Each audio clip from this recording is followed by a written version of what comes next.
that Alexei and Anastasia were killed at the same time as the rest of the family? Yes, I do. I find it inconceivable that they wouldn't have been. Though having said that, I have no explanation as to why their bodies were not with the rest of the family.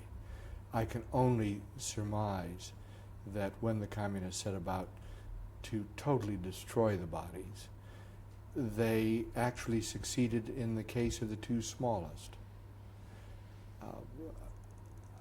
It's hard to imagine what one would do with faced with that task, but it does seem that if you were going to try and do it, you'd probably start with the two smallest and then proceed from there. And so I believe, though I have absolutely no proof or anything to back this up, that they probably did destroy them. I certainly don't think that they survived. There are photographs of the lady, Alex Anderson, who claimed to be Anastasia, and there is more than a passing resemblance between the pictures of her as an adult before she died and that of her in her assumed personality as Anastasia. There's more than a passing resemblance, and there is a great deal of circumstantial evidence. By and large, nobody in our family, which is not quite true, there was maybe one or two who thought that she might have been Anastasia for a time. But by and large, the family never really believed that she was. I don't believe that she was, but I wasn't raised with her. My father, for instance, was raised with Anastasia. And the claimants, and Anderson being obviously the main one, would never ever see them. Them being my father and his brother. She'd see a lot of other people. I just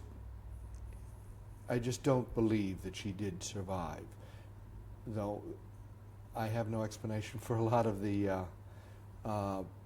evidence that has been trotted out that she is. There is hope, though, in this new DNA test that maybe the mystery of that particular claim could be solved. What do you hope? I would hope that they do the tests. I obviously think that they will come out and show that she wasn't.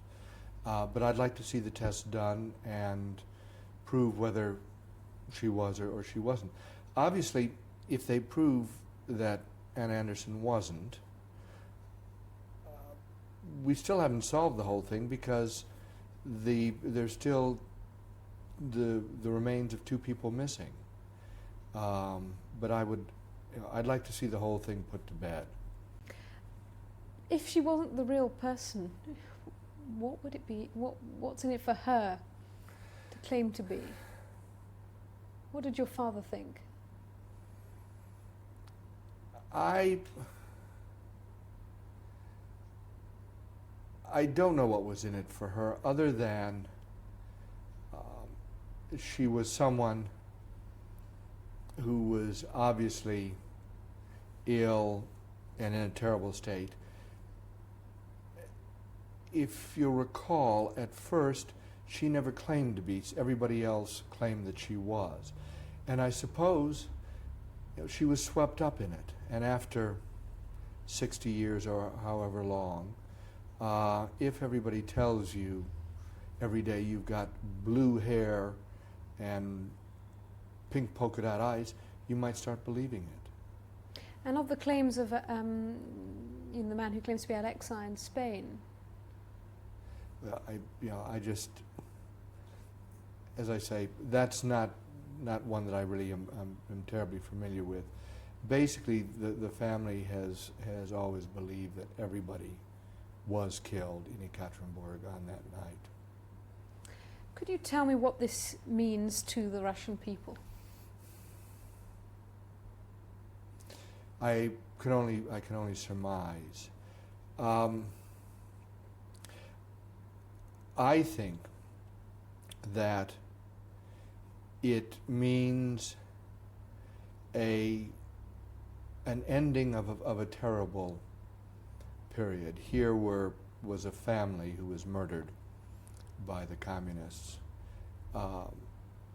They weren't the only ones. I mean, there were just millions of people that had been killed during the 70-year rule in the Soviet Union of the communists. But here is, for the first time, the Russians actually admitting it, looking for the answers. I mean, the Russians came here. Nobody made them come here.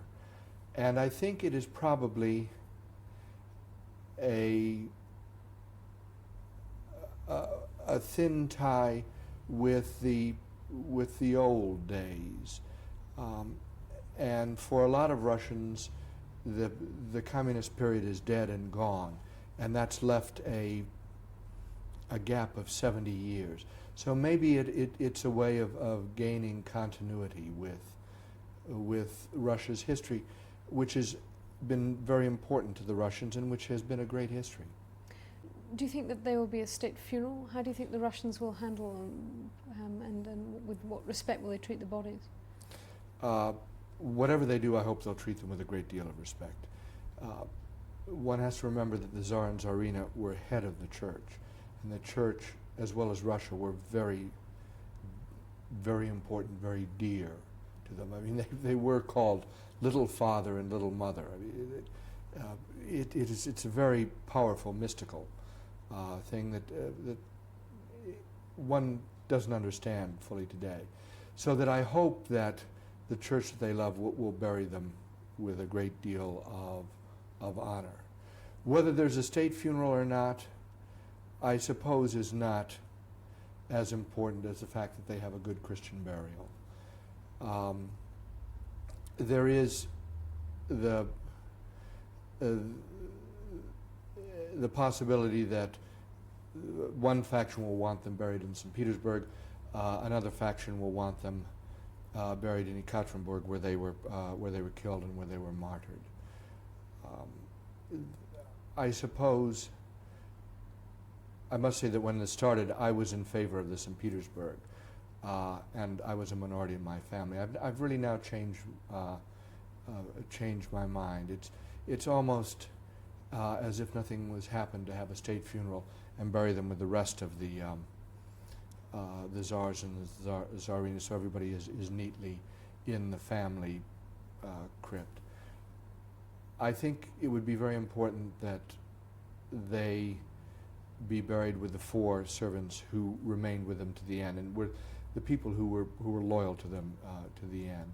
And I think that something could be done in Ekaterinburg to honor the millions of people that were martyred. Obviously, because they're my relatives, the Tsar, Tsarina, and the family are very important to me. But my God, there are millions of Russian people who have relatives who were equally, if not more dear, who've lost them. And it would be nice to have a memorial to all of those people. And maybe this is a way of doing it, I don't know. And with this mystery solved, this stage of the mystery solved, do you think that it clears the way for a possible return in some form of a royal family? Without trying to be coy, that's not a question you should ask me, it's a question you should ask the Russian people. And the reason I say that is that when the Tsar abdicated, it was made very clear, and when his brother also abdicated, it was made very clear that if the royal family were to ever return to Russia, it would be upon the decision of the Russian people. When the family assumed the role of Tsar, originally, it was an elected position, albeit not one man, one vote, but by the boyars. And it's always been the feeling that the family would serve Russia if they were wanted. And that's something that the Russian people are going to have to decide. And if they want a monarch or constitutional monarchy, not only must they decide that, but they must decide who they want. And finally, on the day when this awful cloud, in a sense, has been lifted, yes, very much so, from your family, what, as a relative, speaking for your family, is your feeling? Because this is a personal tragedy, not just a historical mystery. Yes, I think from the family's point of view and from my point of view, much more personal than historical. In a way, it's a bit sad because a month ago, just about a month ago, the last member of our family who was born in Russia died. And now there are none of us who were born there. But I think a tremendous sense of relief. It's over. Let's bury them, let's honor them as good people, because that's what they were. And let's look to the future, and I would hope that maybe in some way, and I don't know how, probably a lot easier to say than to do, that this would be a beginning for Russia to return to greatness, because it is a great country. It's got a tremendous potential, wonderful people, and has a lot to offer the world. It just happens that for 70 years there were a group of individuals who have rather dramatically hidden that.